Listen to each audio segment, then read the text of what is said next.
Society in every state is a blessing, but government, even in its best state, is but a necessary evil. Who said that? You'll find out if you didn't already know.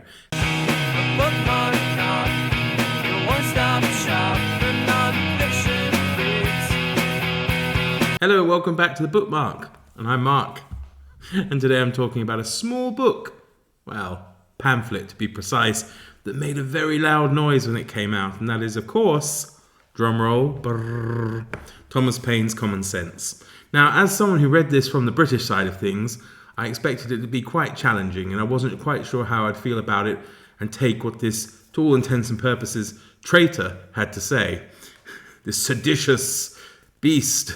I'm only kidding. But I have to admit, after reading it, I think a lot of what he says still makes sense today in the 21st century and still holds up well. So let's have a look. So Common Sense was published in 1776, very important year, of course, just a few months before the American colonies decided to declare independence from Great Britain. It was, to all intents and purposes, a political pamphlet about, which was short, plain-spoken, and extremely persuasive. I would have to say that's true. Paine argued that the American colonies should break away from Britain and establish their own government. He was especially critical of hereditary monarchy, which he saw as unjust, outdated, and downright absurd. And I have to say, some of you might dislike this, but I kind of agree with him. That it's still in use today is beyond me. Hey-ho. What really helped the book take off was its accessibility, and I think that's true. It wasn't written for academics, but it was written for everyday people to understand, and it's estimated to have sold over 100,000 copies within just a few months, which for the time is remarkable, especially when you take into account there's 2.5 million people in the American colonies at that time, so that's really quite a lot. So what are some of the things that stood out for me? Well, the tone, of course, it's passionate, it's direct. You can tell Paine wasn't trying to impress academics and scholars. He was trying to foment sedition and revolution. But he was, trying to basically start a revolution. What better place and what better, time and place to do that, of course. Obviously, the criticism of the monarchy. Now, for me, as a British Republican, that's not necessarily a difficult thing to get behind. It was interesting, and his points, of course, as to why anyone should inherit power through birth alone. To me, it's quite hard to argue with that logic. I mean, why should they in this day and age? It's beyond me. But hey-ho, in some countries it's still there. And also, another thing that stood out for me was the simplicity of the book. He uses metaphors and examples, of course, from the Bible, which, of course, not being a religious person himself, being a deist, he still uses them, I think, for people to relate to, because, of course, that is something that everybody, at least in the Christian world, would be able to relate to. So he uses examples from the Bible as well as history to make his complex ideas or revolutionary ideas more digestible. It's clever writing and still feels unbelievably fresh and relevant today. So who was Thomas Paine? Well, he was an Englishman. He was born in Norfolk, in Thetford to be precise. He had a few jobs, and in one case, I believe he was a corset maker. There you go,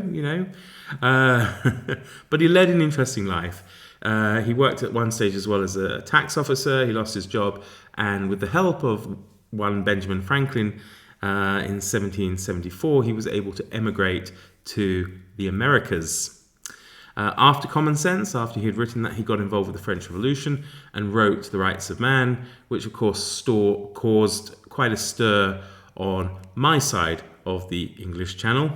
Well, I suppose it did on both sides, really. But I think, there we go. Now, sadly, I think he ends up quite a sad end, really, not really belonging, of course, to Britain for his revolutionary and seditious writings. And even America kind of seemed to have got sick of him.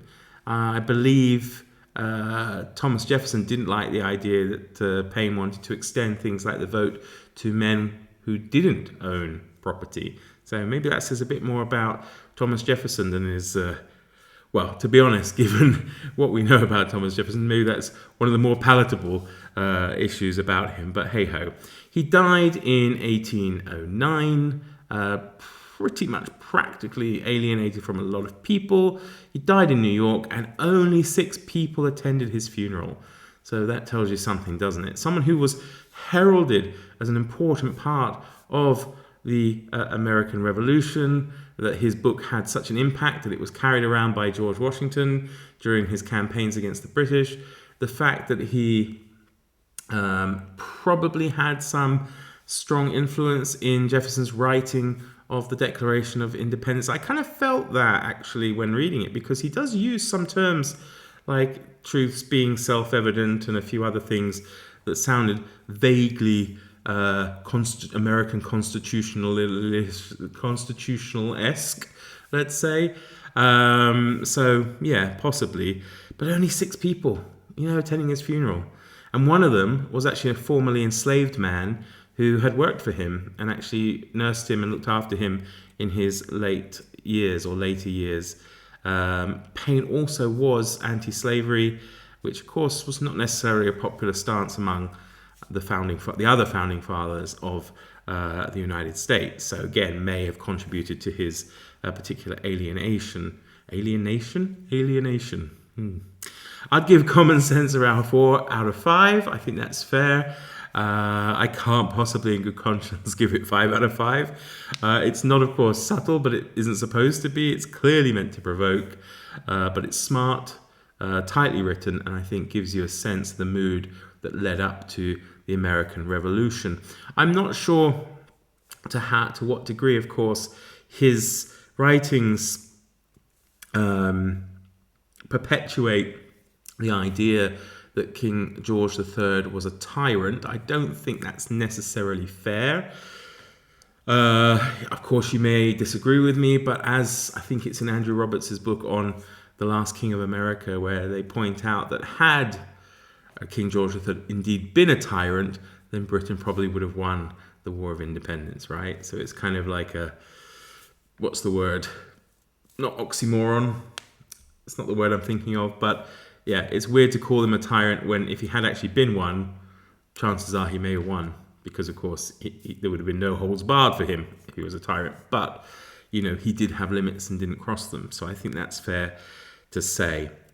So yeah, I think as historical documents go, it's refreshingly readable even to those of us today. Who should read this? I think it's recommended to those who have interest in political history, revolutionary thought, or even short classics that still feel current. I think if you are an American, it should be compulsory reading for you, because it's has a huge influence on the very foundation of your nation. And let's face it, it's not very long. You can get through it in an hour or two. So it's not much, I think, to maybe give up a bit of your time to one of the foundation documents of your entire nation. So that's just my opinion. Hey ho. All right, everybody, thanks for watching. I appreciate it. If you've read Common Sense or anything else by Thomas Paine, or if you have any other non-fiction recommendations, this is a dedicated non-fiction channel, of course, so I invite you to leave your thoughts and recommendations and things down below in the comments. And of course, if you have enjoyed watching this video, I would very much appreciate that you like it and consider subscribing. Thank you, everybody. Until next time, do take care. All the best from me. Bye-bye.